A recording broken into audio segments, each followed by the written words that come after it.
Friends of Fairfield, Miss Escher here. Just wanted to read you a story today, and it's called Clara and Davie. And it's the story of Clara Barton, and she's the founder of the Red Cross.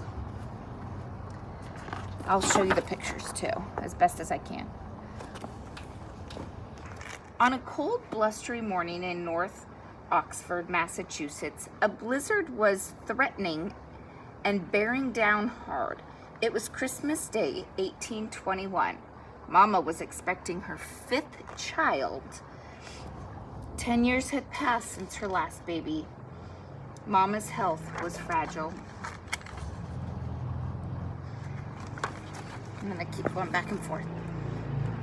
A very special Christmas present was delivered later that day. The family gathered around their mother's bed to welcome a new baby girl. The infant was swaddled and placed next to her mother. "I'm calling her Clarissa," Mama whispered weakly, and then handed the baby to Dolly, her oldest daughter.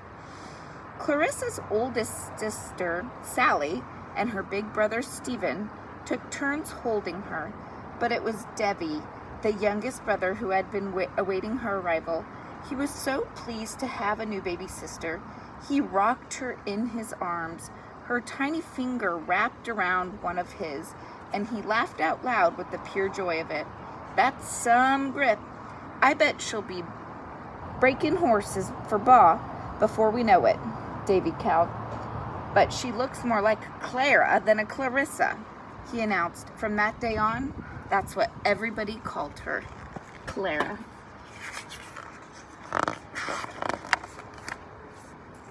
As the days passed, Mama grew weak from illness. Soon all of the mothering of the baby was left to Dolly. But Davie adored that little girl, and she worshipped him. Wherever he went, she was always with him. By that next winter, he taught Clara to sit bareback on a horse almost before she could walk. And when she did learn to walk, she hit the ground running. Davie taught Clara to the limbs, chase fireflies, jump deep furrows, and throw clods of earth. She could charge up hills as steep as a cow's face and push through bundles of standing wheat. Davie was always by her side.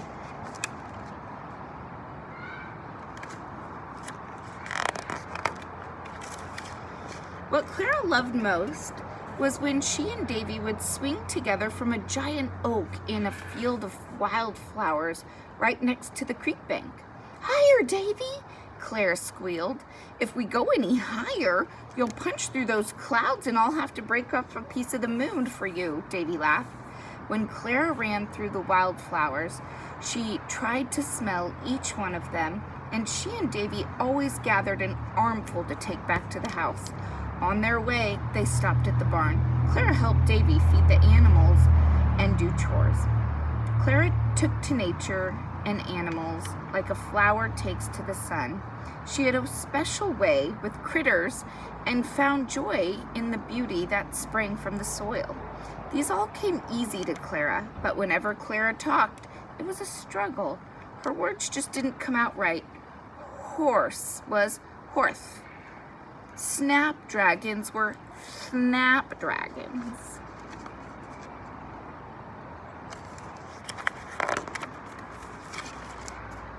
One day, when Davie was storing kraut in the root cellar, he found Clara in the darkest corner of the wall. "Clara, why are you down here all by yourself in the dark?" Davie asked as he led her up to the stairs to the kitchen. "Dolly put me here. She says I have to stay in the basement," Clara sobbed as Davie pulled Clara through the kitchen. Dolly looked cross, which is another way of saying mad. "You take that child right back down those stairs. She's being punished," Dolly scolded. "For what?" Dolly protested. "She doesn't want to talk right. She's lazy. She refuses to pronounce her words properly." Davie hugged Clara. "Come with me. I have something to show you in the barn."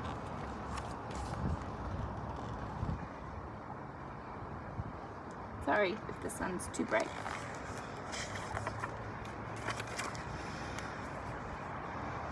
Clara cried all the way to the barn.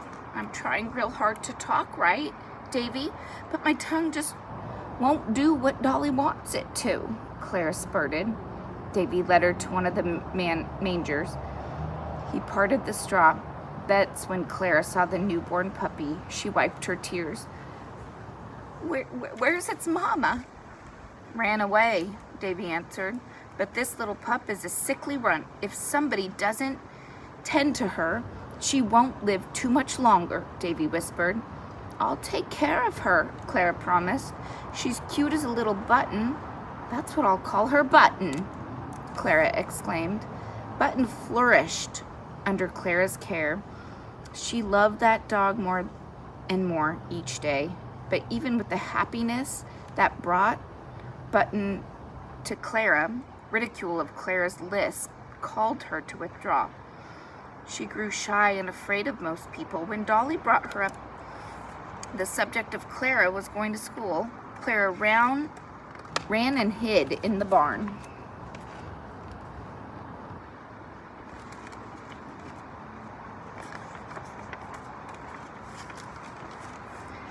The more time Clara spent in the barn with Button, the more attached she became to all of the animals. She watched them for hours and studied their ways. She learned everything about them. But it was sick creatures that got Clara's special attention. She seemed to have healing in her hands. When Clara was helping animals, her heart sang. She felt brave and confident with critters. It didn't matter to the animals how Clara talked. At Dolly's insistence, Clara's worst nightmare came true. She was sent to school, where she was so timid and barely spoke. When she dared to talk, everybody laughed at her. In the schoolyard, and other girls surrounded Clara, and they mocked her. Why can't you talk right? One of them teased. Sounds like the hiss of a snake, another chimed. That's snake, not snake, one of them mocked. They all laughed. Clara picked up a clod of earth and hurled it at them. Then she ran for home as fast as she could. Davie found Clara in the barn sobbing. Everybody made fun of me. Davie, please don't make me go back there ever again, Clara pleaded. Tonight, I'll talk to Pa. We can teach you right here at home. Nobody will ever hurt you that way again.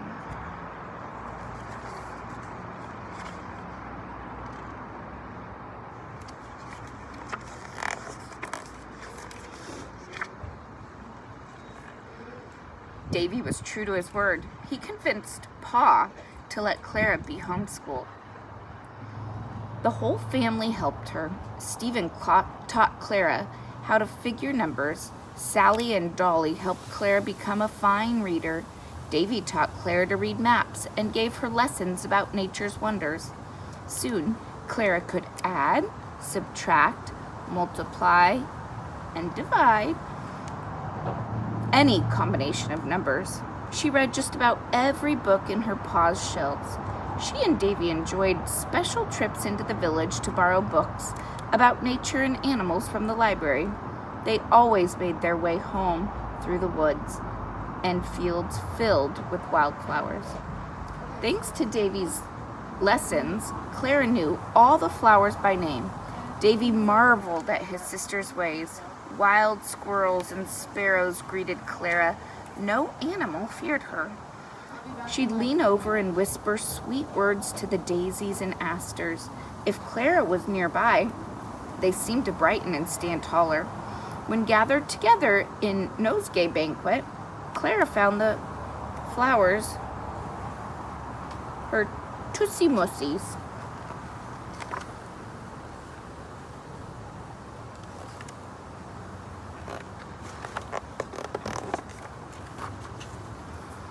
Clara's reputation about her healing hands and her special way with critters spread throughout the countryside.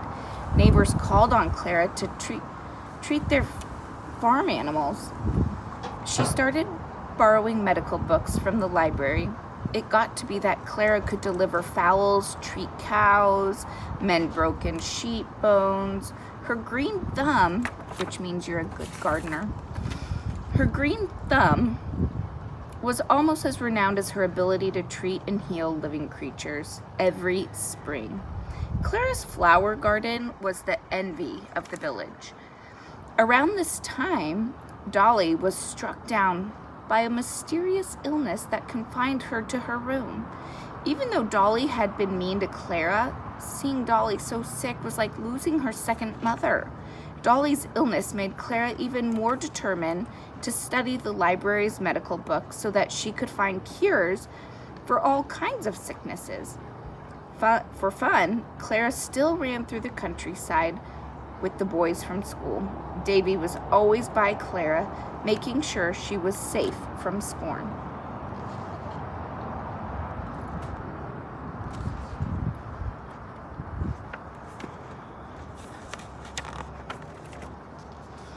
One day, as Clara was returning from treating her neighbor's pigs for hog Clara, I think that's how you say it, Gloria? She was stunned to see her family's farm hands carrying Davie from the barn. "Clara!" Old Ben called out. "Davie fell from the highest roof in the barn." "He's hurt real bad," one of the farm hands said breathlessly. Clara could see that both of Davie's legs were broken. "Be careful moving him," Clara said with a steady voice as they made their way into the house. Clara knew exactly what to do. She ordered Davie a bed to be brought down to the parlor. She understood that he needs warmth from the stove and light from the windows. "When Doc Reynolds arrives," he exclaimed, Davie. "Who attended this patient?" the doctor asked. "I did," Clara said shyly. "Well, girlie, you did exactly what I would have done," Doc said. The doctor set Davie's bones when he left that night. Clara could tell by the doc and his expression that he didn't expect Davie to live. Clara was determined to help Davie heal because of her excellent care. Davie made it through the first terrible night. Day after day, month after month, Clara stayed with Davie from the moment the sun rose until it set each night.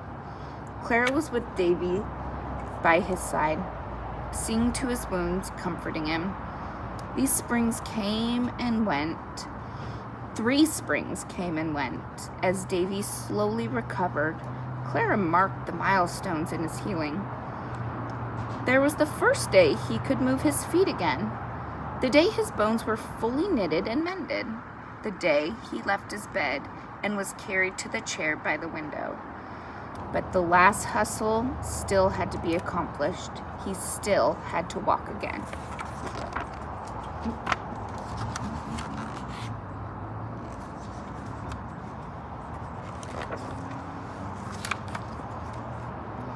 Every day, Clara urged her brother to stand and take small steps.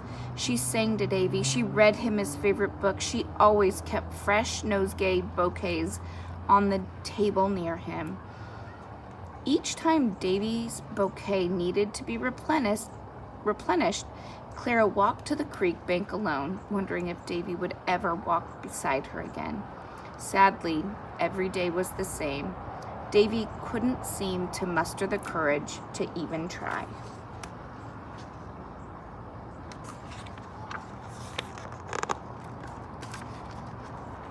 One day, Clara took Davie's hands in her own and fell to her knees in front of him. "Davie, I know you can walk. You've always told me that I have a gift of healing. Unless you try and walk, I'll never believe that again." Davie reached for Clara. He wouldn't stand. "Davie, if I can't help you walk, I am useless." Clara ran out of the parlor toward the barn.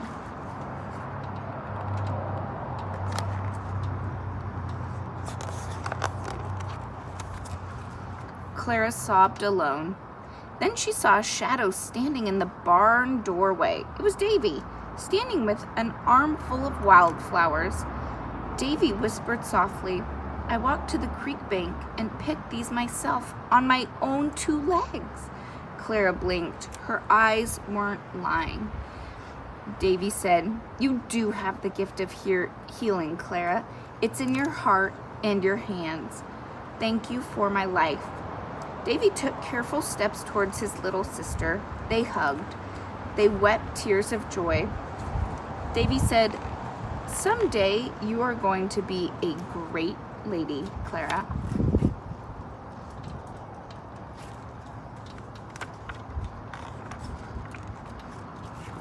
And there's more notes on how she became involved in Red Cross. And I thought this was just a special little touch. Them holding hands. And it just goes to show we all kind of have special friends. And I just want you all to know that I truly miss you and consider you my friends.